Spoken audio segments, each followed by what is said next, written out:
Uh, Today is September 23rd. It's 12:25. I'd like to make a notation here and then continue on with the other tape. I just want to bring up the fact that on December 7th, 2010, when they sent me home, uh, the contract says work first, grieve later. That's what it is. And then on top of the fact that the dispatcher has the key to change the time on my logs for December 6th. The dispatchers have the key. They're the only one that can change the time. What I want to note is the fact that on December 7th, 2010, I had an offer of work, and it has not been enforced since December 7th, 2010, and they owe me $1,000 a week because they took me off work. And they sent me that offer of work on December 1st, 2010. I had 20 days to decide. So I had an offer of work that hasn't been enforced, and I had an FMLA, and they took all my medical insurance away. So let's continue with the recording. Today is September 16, and it's 2:05 in the afternoon.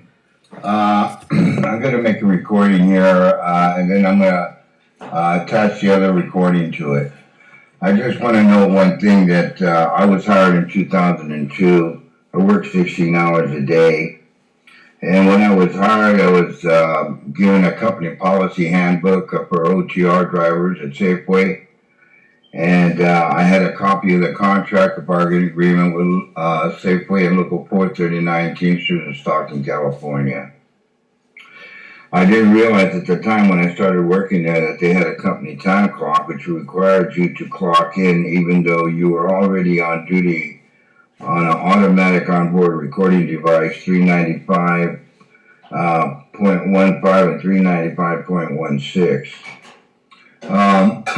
You have to clock out or clock in the driver's room, and it's not being recorded, or there's no time card and you're not getting paid by that time clock. And the miles aren't being recorded.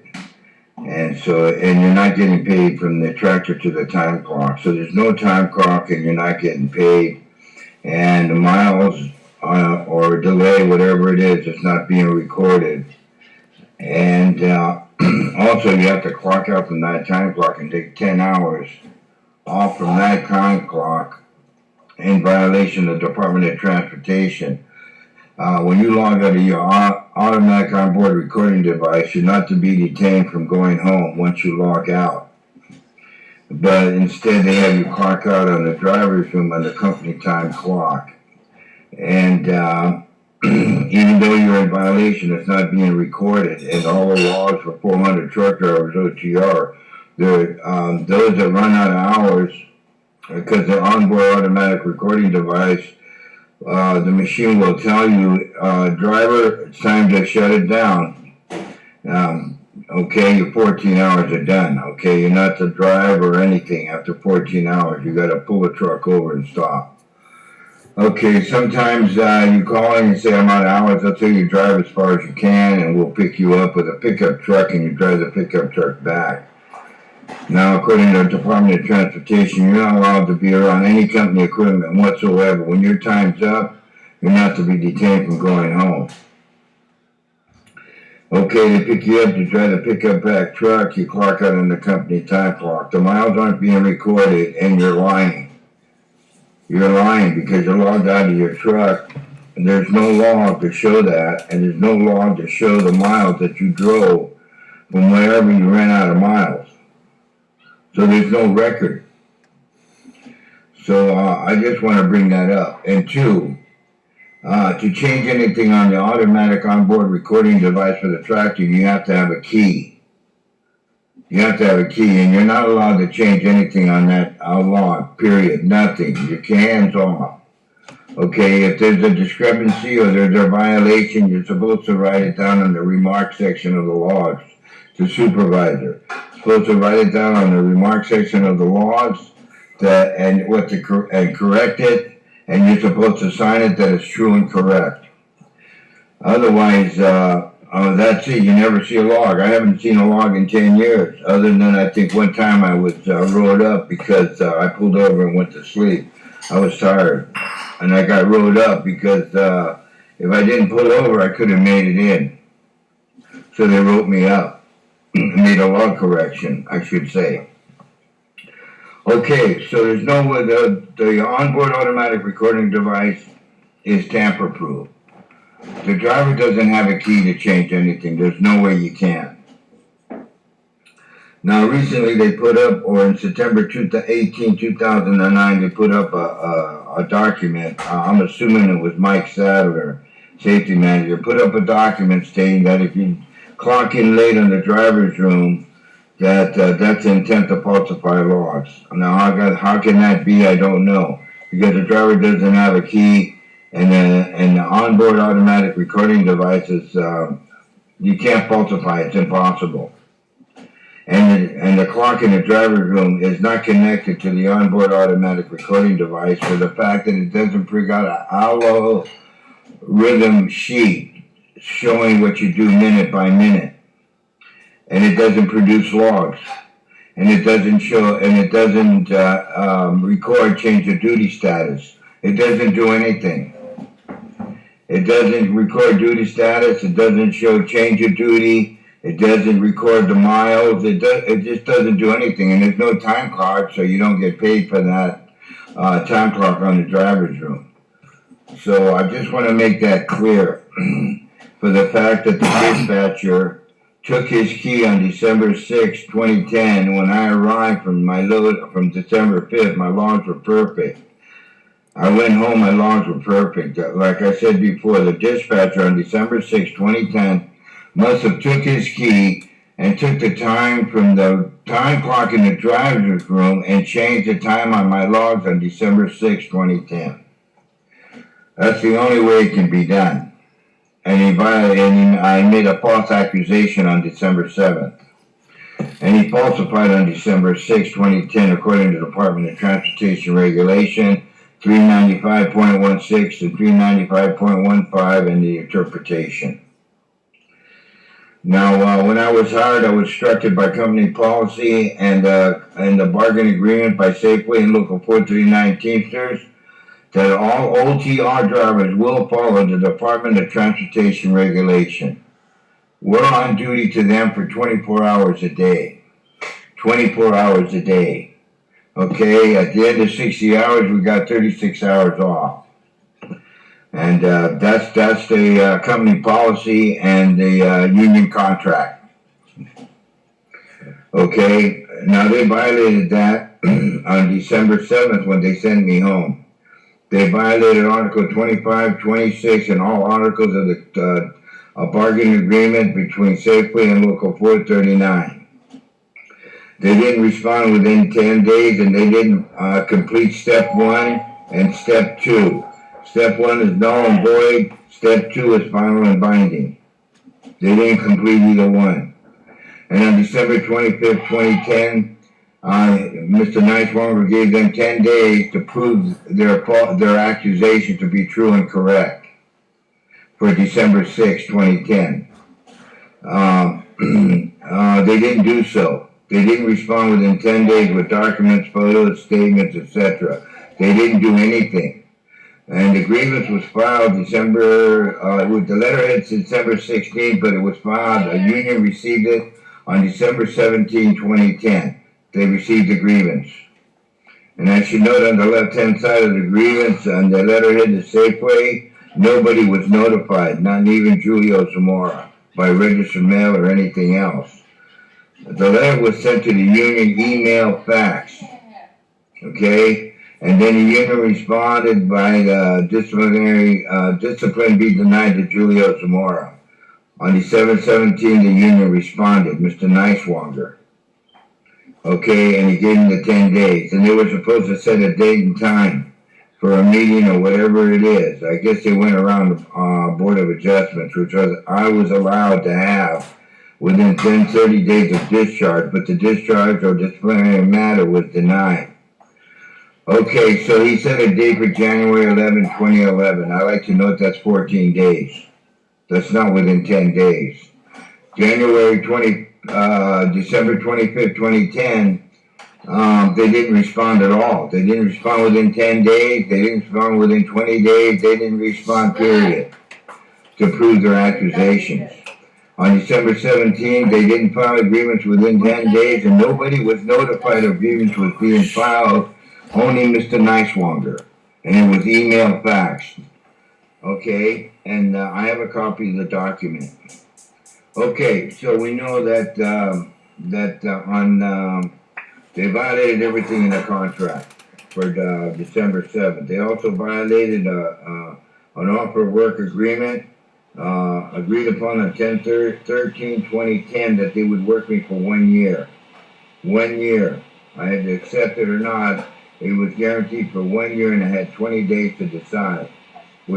And I had attached an accommodation for severe profound impairment that I needed hearing aids in order to pass a DOT physical so that I could go to work.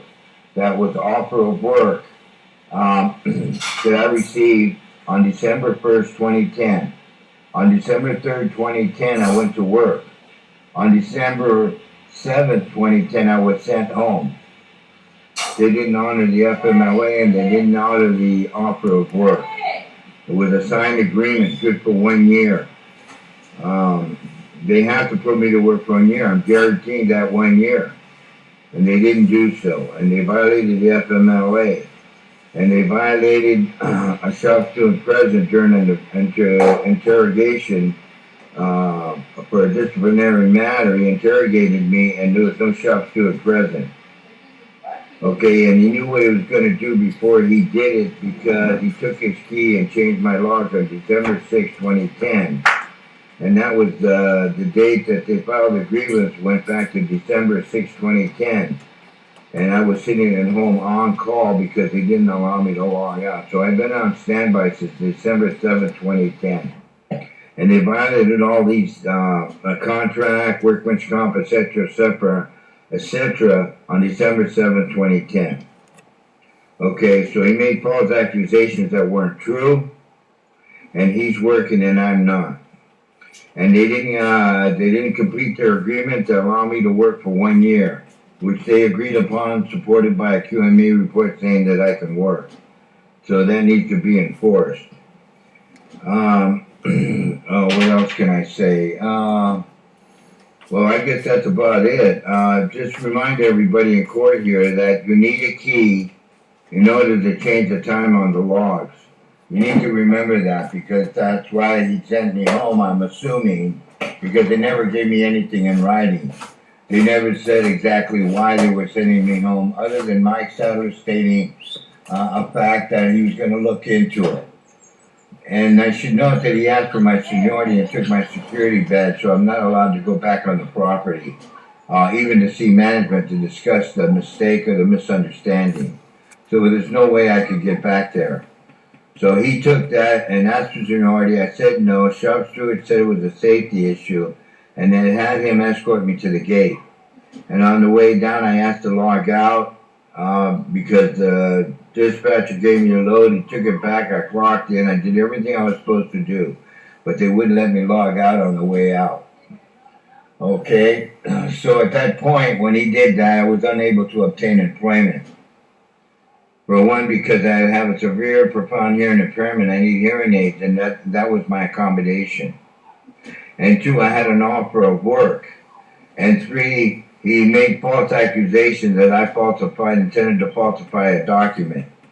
Now, you can't get a job if you have that, and you call up a job like I did, Northern Transport, and I told them there was a misunderstanding. They accused me of intent to falsify documents. The supervisor said, no, we can't put you to work with that. You need to go back and clear it up. So I need to be returned to work to be cleared of all wrongdoing on the laws. They need to clear me of that. And they also need to honor the offer of work, guaranteed for 1 year.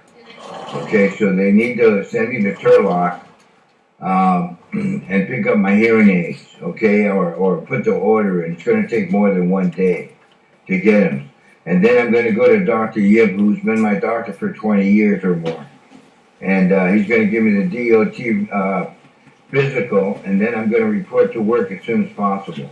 Immediately. I need to get back to work. I'm 72 years old. I have 2 kids in the university, and 1 is in the Air Force. So I need to get back to work as soon as I can, because I'm supporting both of them. And anyway, that's it. So I want you to beware the fact that the dispatcher is the only one that has the key to the onboard automatic recording device. Okay, the dispatchers. They're the only ones that can change anything on that log. Okay, that's for the record, that's for the judge to understand, that made false accusations that aren't true and sent me home and didn't honor the offer of work on December 7th, 2010, which I received on December 1st, 2010. So that's my statement on the beginning of this tape. This is Julio Zamora. Today's Saturday, September 15, 2012. I'm going to try to make a better recording here. I was hired in 2002. I worked 16 hours a day. When I was hired, I was given a handbook that quoted company policy to follow. And in the book, it said follow Department of Transportation to the letter. That's what it said. Follow Department of Transportation. And also the contract book for 439 of hiring agreement with SAFEWAY stated that we will follow Department of Transportation regulations. I also have a no fault attendance policy, which is in the company driver's handbook when I was hired. Now, I didn't realize at the time when I got hired that they had 2 time clocks. Okay, and the truck has an onboard recording device, which was issued by the Department of Transportation, and that we follow under 395.16, 395.15, and the interpretation. When I was hired, I went there and I was following the Department of Transportation, and then on the first day of work, they had me clocking in on a time clock in the driver's room, and I was a little confused about that because I was already on duty when I come to work because I'm under the Department of Transportation for 24 hours a day. I'm on duty, automatic start, automatic computer. He puts in the route and everything is automated. The machine is automated. Automatic start, 10:30 every day, no matter what. He assigns you a truck, you put in the load, you go to the truck, and you're not on duty into that tractor until you're in that tractor, and then you get a 25-minute free trip. The reason I'm explaining all this is because I've been accused of falsifying documents because I clocked in late. And during the years I got clocked in late or didn't show up to work, whatever, I've gotten a verbal warning, and you get about, I don't know, between 36 and 40 points before you lose your job. Now, you got to really screw up to do that. I mean, to really get up that many points. But it's possible. So anyway, long story short, I come to find out I have to clock in on a time clock. According to seniority, that's the way you should do it. And then when I get in from my trip, I also have to clock out from the time clock. Now, everything I'm doing according to that time clock is against the Department of Transportation regulations. And I couldn't understand that because of the fact that I would run out of my 14 hours and the computer would say, okay, driver, it's time to shut it down. And I'd be in Livermore or Dublin or I'd be in Eureka. One time I ran out of hours after 60 hours. Anyway, they picked me up and I drove a pickup truck back from there after the 14 hours or the 60 hours, whatever. It doesn't matter. Anyway, when I got back to the yard, I clocked out because I was already logged out. I logged out of the tractor, and I'm not to be detained from going home under the regulation, which I'm under 24 hours a day. Well, I was confused the first few weeks because I was supposed to log and go home after I logged out of my tractor, but we have to check in at the guard shack.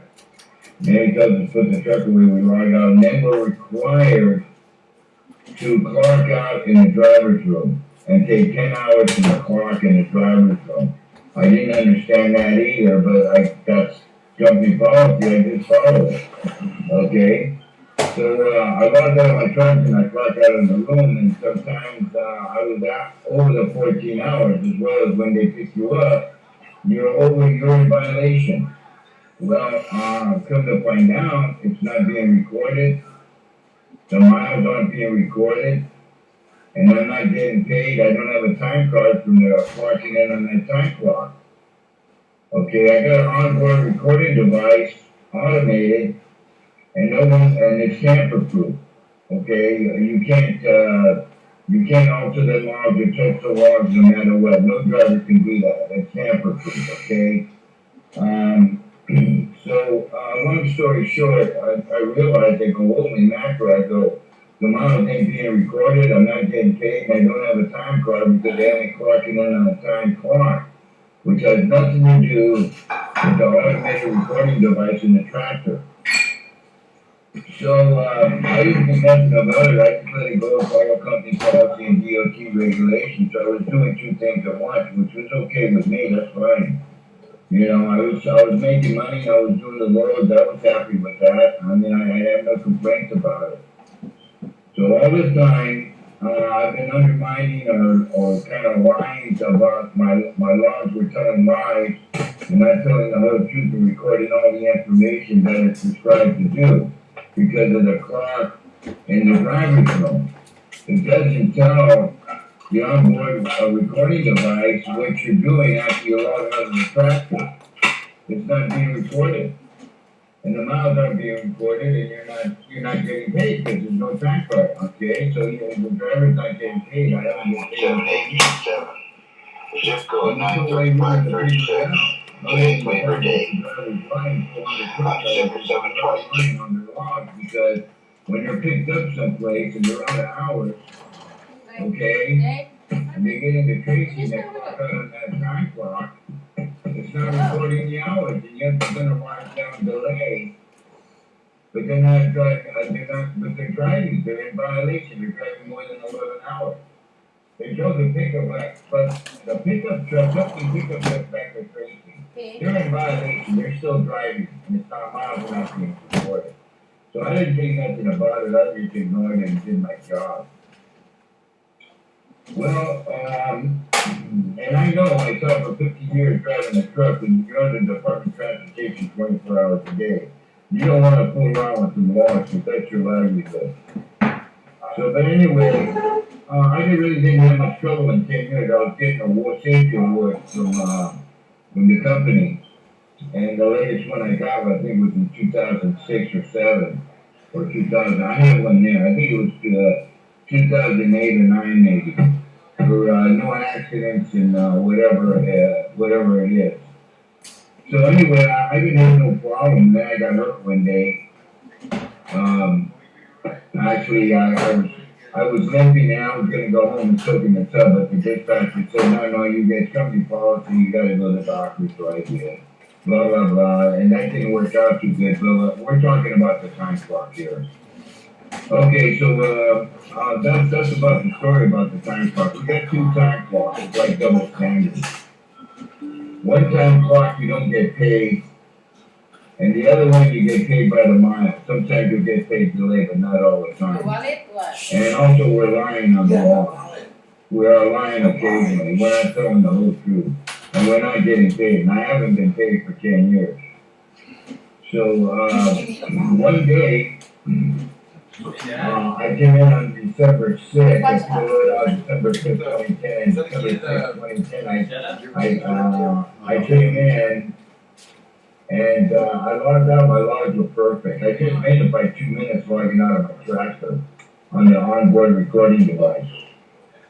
Just made it, okay, and I had a senior moment, or I don't know, whatever it is, I punched late. Because the dispatcher's doing all the talking. He's not convincing me of anything, but he's just doing all the talking. Because my focus is on the DOT regulation 24 hours a day. Okay? And that's what I focus on. I don't want to violate anything in the Department of Transportation because that's my livelihood. So anyway, he said I punched in late. I didn't think about it because I always get a verbal warning. Okay, it's a no fault attendance policy. And anyway, on December 6th, my logs were perfect. Now this dispatcher, I guess he checked the logs. He turned around and he moved my starting time and the time I came in. And he took the time from the clock in the driver's room, and he changed my time on my log on the onboard recording device. Automatic onboard recording device, okay? Automatic.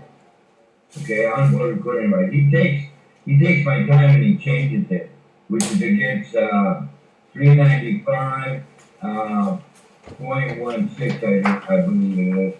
Anyway, it's 395.15.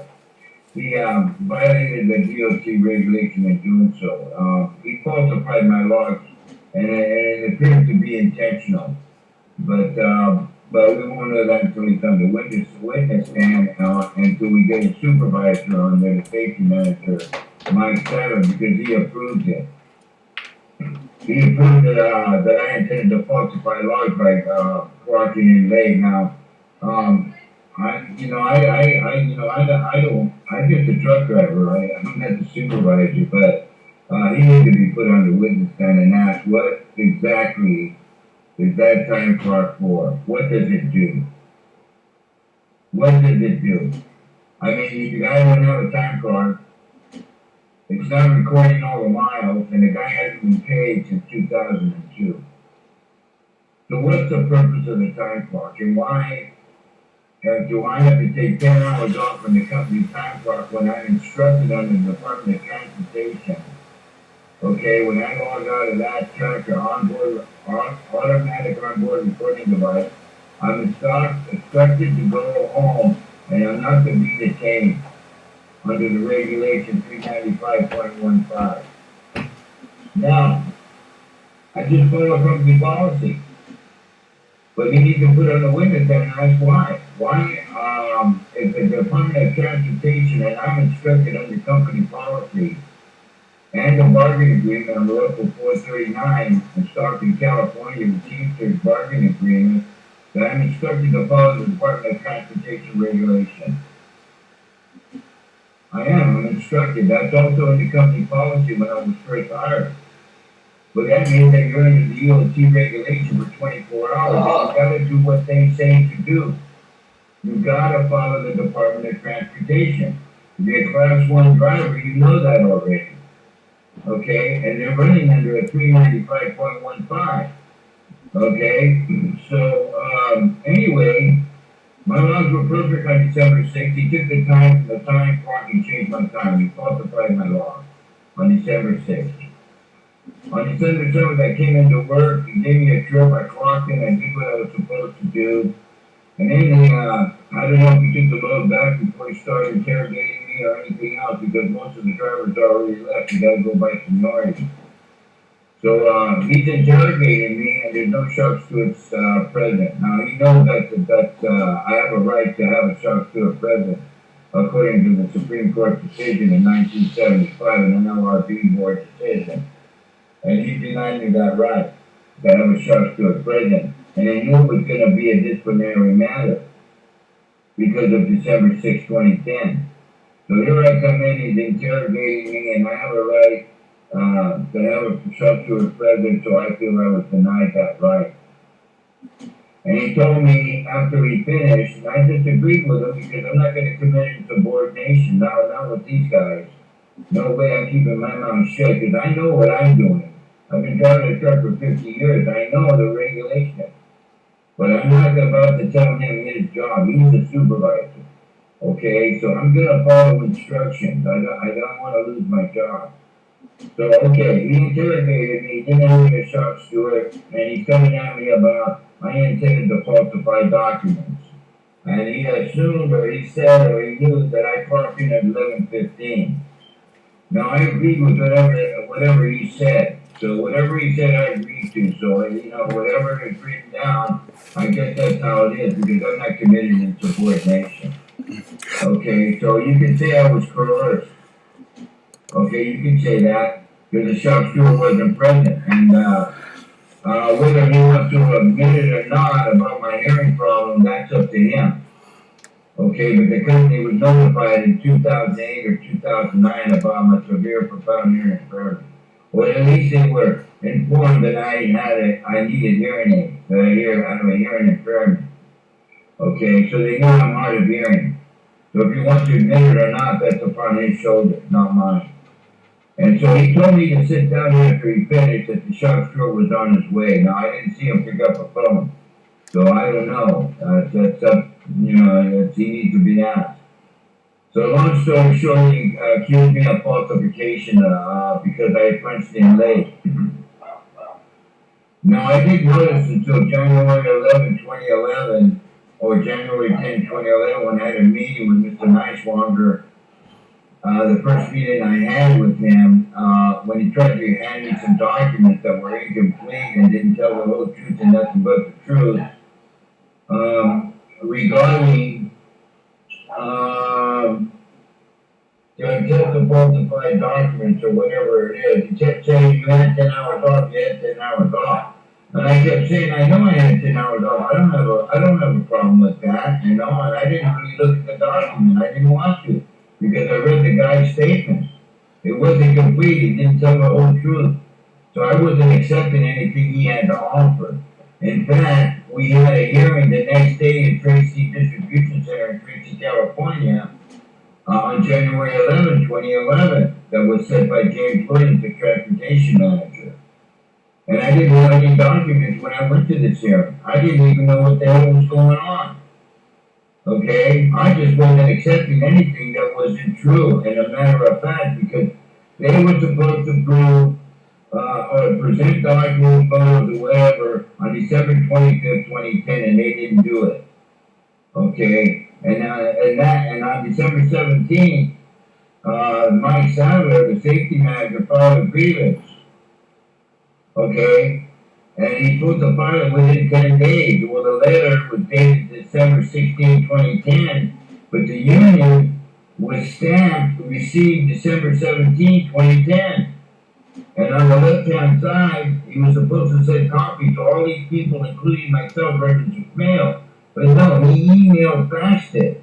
Now, why he did that, I don't know, because I called Mr. Neiswanger on December 16, 2010, and Mr. Neiswanger didn't hear a thing from him. He didn't get anything. And I called him before December, too, and nothing was sent in. So I don't know what the heck my son was doing, but I know he's a pretty sharp guy.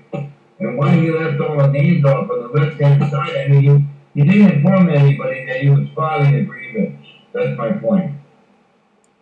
Nobody was informed that he filed a grievance on December 16th or December 17th, because that's when it was emailed or faxed, and it was stamped, received, local 439, Stockton, California.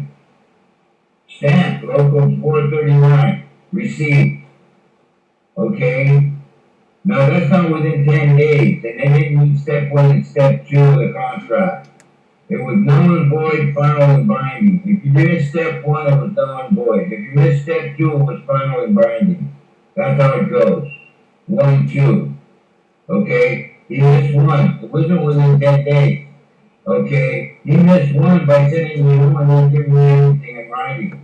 Telling me why he was sending home and this and that, other than I'm looking into it. Whatever the reason, I don't know.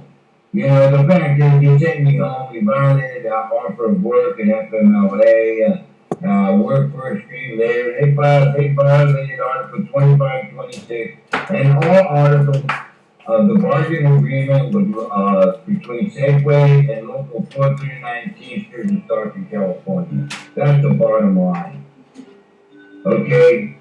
And so we know that. They were supposed to put me back to work like they do 1,500 other Teamsters. Why they didn't put me back to work and back pay, I don't know. Why didn't they honor the offer of work backed up by a QME report that says I can work and I need medication? Why, I don't know. Why didn't they, the FMLA, why didn't they realize that when they sent me home and I was on FMLA, that they weren't allowed to do that and allowed to take away my medication and stuff. It's 1 I didn't o'clock. know insurance, nothing. They just violated FMLA, flat out. Just go home, didn't let me clock out. Now this guy told me to sit down and shut through, got there, then I went in to see my attendant. We don't need to go there. We don't need to go there, okay? We're talking about the time clock. The guy falsified my logs. by taking the time from the time clock and changing the time on the onboard automated recording device, which is tamper-proof.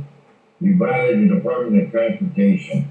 395.16, 395.15, and the interpretation. And he violated the Supreme Court decision, LRB, that I have a right to have a shop steward present. And I was coerced. Probably was coerced. I don't know what the statement is, other than I know it wasn't complete. What his testimony is or anything, I'm not concerned, because the shop steward wasn't present. So it's not going to be anything positive. It's all going to be a negative, and I'm going to deny it. And I'm not going to admit to it, even though I did agree with everything he said. I did that because I didn't want to commit insubordination. So you can take his statement and just throw it in the garbage can, as far as I'm concerned. Okay, because he did it intentional, and he knew it was going to be a disciplinary matter. And the shop steward wasn't present, and I have a right to have a shop steward present. And I have a right to work first and grieve later. I was denied. I have a right to the offer of work that was agreed upon on 10/13/2010. All these things happened on December 7, 2010, and I was not allowed to log out. And it doesn't show it that I was even there on December 7, 2010. Now, why that is, I don't know. Now, he said I punched in late on December 6, 11:15 in the morning. I probably did or I did, whatever, it doesn't matter to me because it's a company time clock. I always get a verbal warning. It's nothing to be concerned about. As I told Mike Savage, safety manager, the end doesn't justify the means. I don't think he understood what that meant, but anyway, the shop steward said it was a safety issue. He has no idea how right he really is. Because the DOT regulation is set up to save lives, and so that the drivers get proper sleep and rest. Well, that wasn't being followed. It seems to me that I was honored and I was told to follow the Department of Transportation according to company policy and the bargaining agreement. Okay, but when I went actually to work and they told me I had to use the time clock and I wasn't allowed to go home after I logged out of my tractor, I knew right away there's something fishy going on. Okay, and I knew right away when they picked me up and I had to log out of that tractor and I had to log out of that company time clock and take 10 hours from that company time clock, there's no way I'm following the Department of Transportation regulation. Because I had an onboard automatic recording device that's got an automatic start at 10:30 every morning no matter what. And the miles aren't being recorded and I'm not getting paid. There's no time card. But I'm getting punished behind that time clock in the driver's room. I'm getting disciplined behind the time clock. I don't even get paid. So I don't understand how they can do that, but anyway, they accused me of falsification. I'm accusing them of defamation of character because everybody's looking at me like I'm a thief and a liar. And we got 1,500 employees, or God only knows what they think. And this is 2012, and they still haven't returned to work. I've been praying and hoping that somebody in management or corporate will look at this and put me back to work with all back pay and benefits. And I'm sorry they have to pay all that money, but it's not my fault. The dispatcher's working has falsified intentionally my laws from taking the time from the driver's room, the clock, and changing the time on the automatic onboard recording device in my tractor. He changed the time. He's not supposed to do that. It's tamper-proof. It's against the Department of Transportation. He falsified it. I came into work and he comes at me. And here I'm sitting here all since December 7, 2010, waiting for him to call me back working. That guy's working. I don't understand it. Somebody's got their wires crossed. So anyway, and I sound pretty good taking this tape. I got my shit together. I'm getting better. I'm practicing here when I go to court. Yeah, it sounds pretty good to me so far. Anyway, Zamora, everything you said is true. then it sounds pretty good in getting it down. Okay, so we know for a fact, beyond a reasonable doubt, that he tampered with my life and he falsified them. Then he turned around on December 7th and accused me of falsification, and I'm unable to obtain employment. For one, they didn't fulfill the accommodation or offer of work with a hearing aid, and they have a copy of, or the attorney has a copy of severe profound hearing impairment that was filed, and I seen the doctor. I need to go to Turlock to get those hearing aids so that my license can become valid and I can take a physical with Dr. Yip, who's been my doctor for 20 years. I need that done. I need to go to Turlock, go take my physical immediately, and go back and get on my Eureka run or 10 or 10:30 start, whatever. I want to go to Eureka, so I can get that, I'm going to go back on it.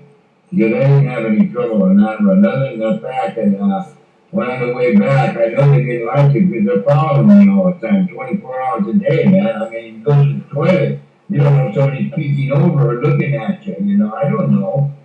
I mean, you don't know, it could be a little funny, you never know, right? You never really know. They're on me 24 hours a day, they're trying, I don't know why. It doesn't matter, because I'm not doing anything wrong. I've been here for 20 years, I got 2 beautiful kids. 2 in the university and 1 in the United States Air Force, and I'm a good father. So all I'm going to say is that we got him down. Okay, he falsified it, defamation of character, he's looking at me like I'm a thief. Okay, I spent all my savings on taking care of myself, and all I can say is, hey, I'm hurt and I need to be put back to work. I have responsibility to my family and my children, and I didn't do anything against SAFEWAY. I did not steal, lie, falsify documents, anything against SAFEWAY. Me and SAFEWAY go back so far back, you have no idea. You have no idea. I'm 72 years old. We go all the way back to when I was 18 years old, working the waterfront. I was in Local 85. I was Local 665 before I went into Local 85. I was a gaffer. I was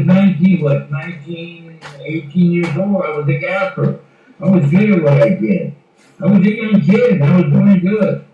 So, I go back with SAFEWAY. I always wanted to work with SAFEWAY. The only thing I didn't like is they always drove 55 miles an hour. Jesus Christ, they were the slowest guys on the road. But they were a good company.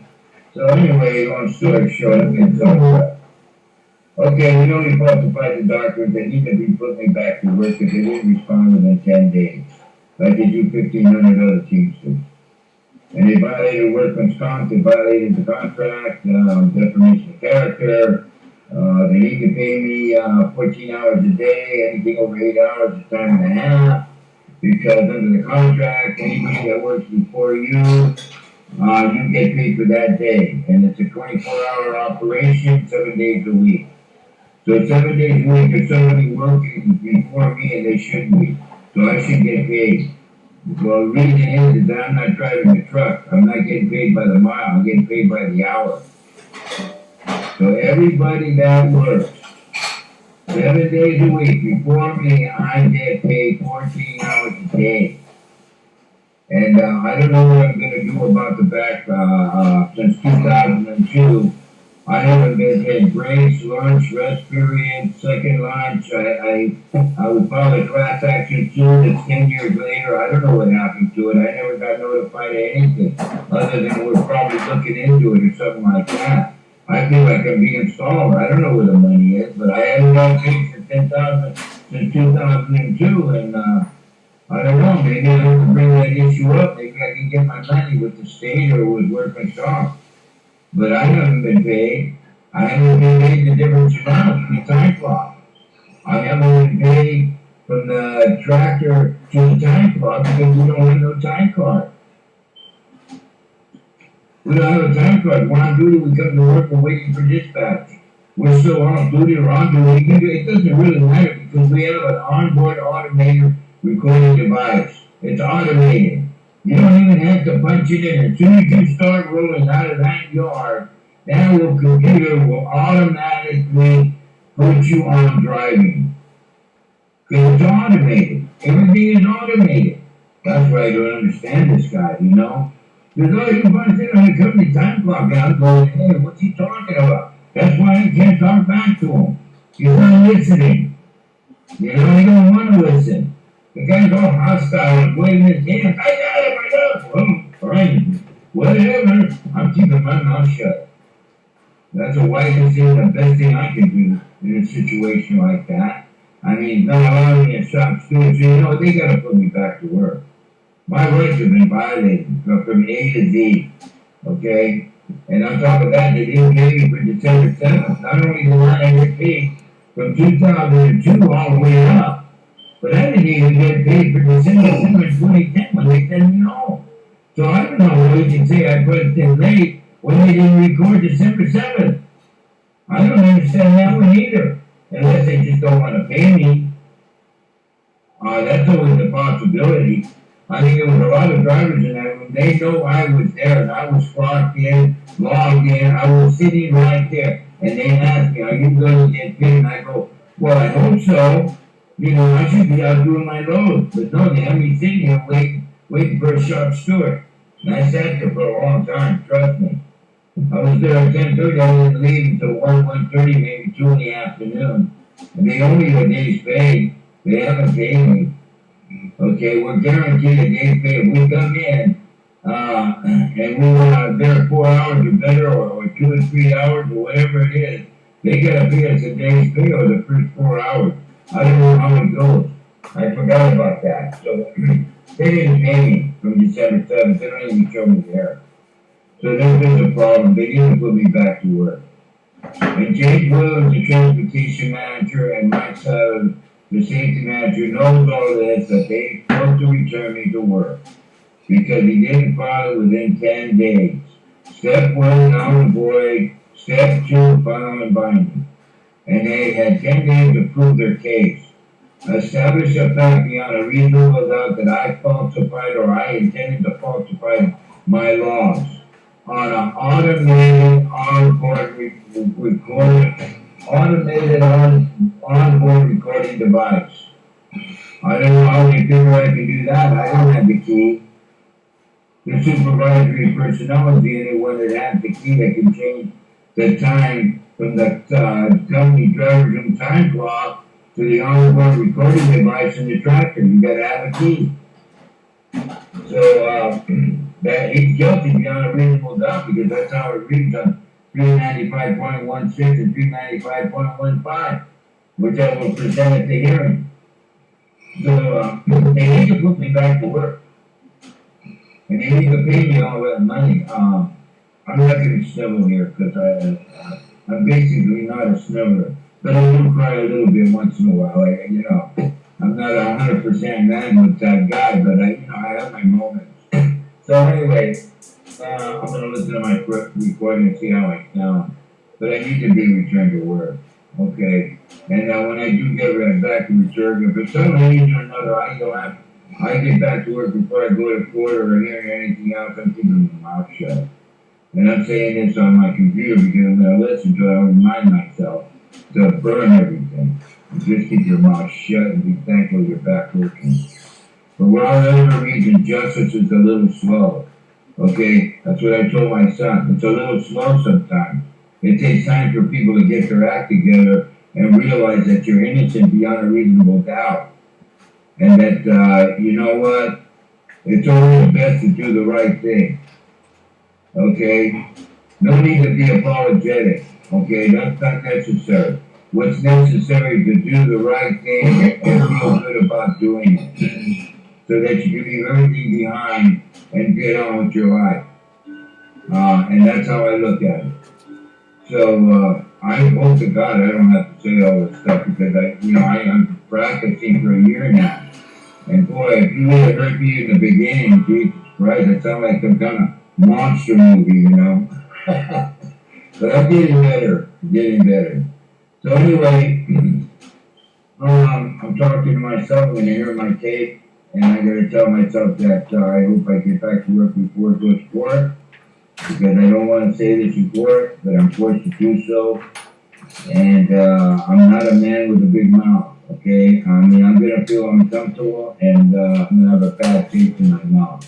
but I'm being forced to do it, and I need to remind myself that. But if for some reason or another, I happen to get back to work, and I come back home, and I listen to this tape, I want to remind myself what I said. Go out there and get a garbage can, throw all this shit in the garbage and burn it. Don't ever repeat it, never even think about it. It's over, it's behind you, burn the document so nobody sees it. Or here's what I have to say. So, because SAFEWAY is really a good company. I mean, they have their moments, but they don't deserve somebody running their mouth like me. Okay? They don't deserve that. They've done a lot of good for people, and I know they have. I can testify to that. But, they're strict. They have policies, and you need to follow them. But they do mistakes. They do make mistakes like other people do. Companies make mistakes. We're only human, okay? There's no such thing as perfect. And I know SAFEWAY very well. They're very strict. You gotta follow the rules. If you don't like it, quit. You know, that's why I didn't quit, because I could follow the rules, I could deal with it. It's not a problem for me. Not a problem for me to keep my mouth shut. Not to mention anything. And when I retire from there, to keep my mouth shut. That's how it is. That's how it should be. So, if people don't like working for SAFEWAY, they're gonna bitch and moan, well, maybe they ought to quit and go find another job. Because if I hear them talking and bitching about them, you'll be damn sure that I might drop a dime on with the SAFEWAY supervisor. You know, man, I know how to rat, but I want to protect my job too, you know? It's not right for somebody to work for a company and then talk bad about them. You know, they should be thankful they're working. So, of course there's more to that, but we don't need to go into philosophy, right? Okay, that's it. Oh, she changed the tone, did that? My wife said I keep repeating myself. Shut up. So, I'm back. and 1, 2, 3. I'm back. There it is. Hi, And Dad. and it. I can change it.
Yeah!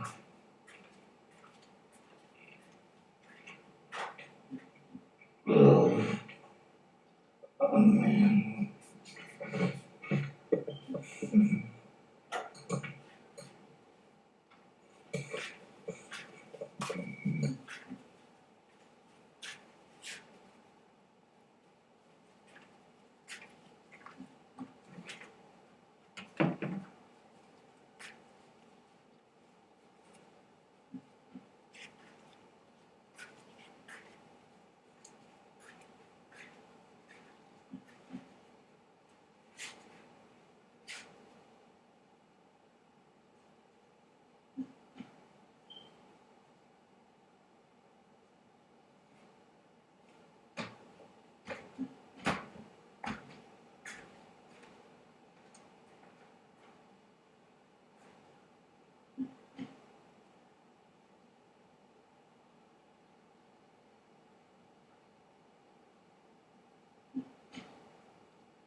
bisita ko paalis lang, no? Mga 12. Nag-swimming, ay, naku, masakit ang balakang. Yun, iwan dito yung may bata. Kasi humabol yung anak ng isa, dala yung 4 na anak. Sakit. Tuloy na, siyempre, buhot ng grocery naman ako kasi wala na. Kahit ang pagkain, hindi ako yung pagkain nila dala, siyempre, kinain din, alam mo na. Ay, ano nga. Tapos bumili din sila ng mga KFC, mga anak niya, kasi yung iba. Wala, dyan, bumili din sila, siyempre, kahit paano din. Ay, naku, pati ako na sinipon kasi nandun kami sa labas. Eh, siyempre malamig sa San Francisco, kahit na malamig, swimming doon. Eh, dito mainit daw. Eh, wala niya. Sabi ko, malamig na rin ako sa tubig. Ay, yan. Tapos, alis na nila. Oo, alas 6, bumuti lang yung 4. Yeah. Steve, Mga 2 sila. 1-7 up. Did you fix it? 1-7 Did up. you fix it? Right? He's putting it in right now. Oh my God, put it there? Do it? Oh, an idiot. Oh my God. Oh, so lame. Put the bag inside of a bag. Yeah, make sure there's no ants in there. That's what it said. Put a bag inside Ngayon, of a bag. ayan, kaalis na nila. Tapos yung anak niya, ay naku, disipra ko na sama na tama agay. Naku, namin tubig. Parang ice. Oo, kaalis na nila. Tapos yung iba, umuwi. Ay naku, siyempre wala kang tulog. Dahil pintuhan.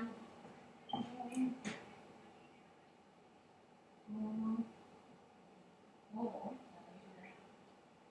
May ano pa? Ang dahil lang, nag-ano siya ng KFC.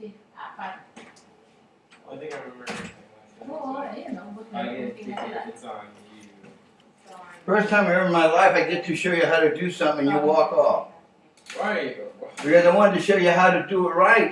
Don't be one of the guys that rams and breaks things. Well, how'd you do it? It was too late. You know why you couldn't get it in? Because you have to release the latch from underneath. It won't go in, it stops it.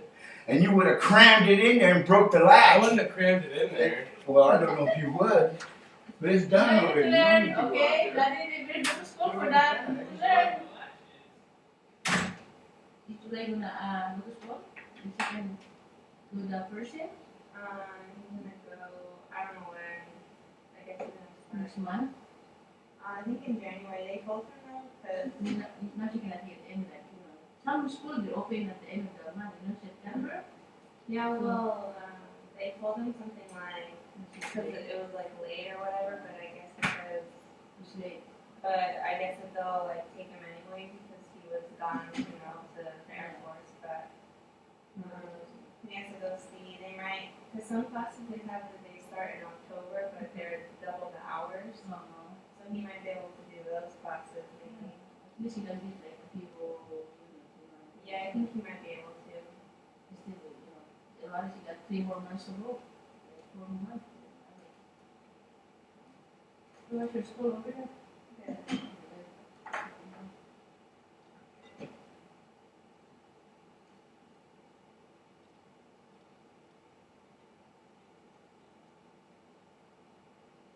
You work over there? Yeah, So, so, but you like it, that's good. yeah, and I'm open about offices over there. And then, part-time? Mm-hmm. That's good. Yeah, and then When like, you get a full-time unit, that's what every doing too, but not that money. The school, it's like, okay, like part-time labor, but, yeah, they only got money. So speaking right now, 19 units. oh wow. Oh, yeah. I'm taking 15, and it's a lot. 19. Thinking like 18, Alright. Not gonna go back in and don't force. Gotcha. you have 1 more year for Gotcha. that. What are you telling me?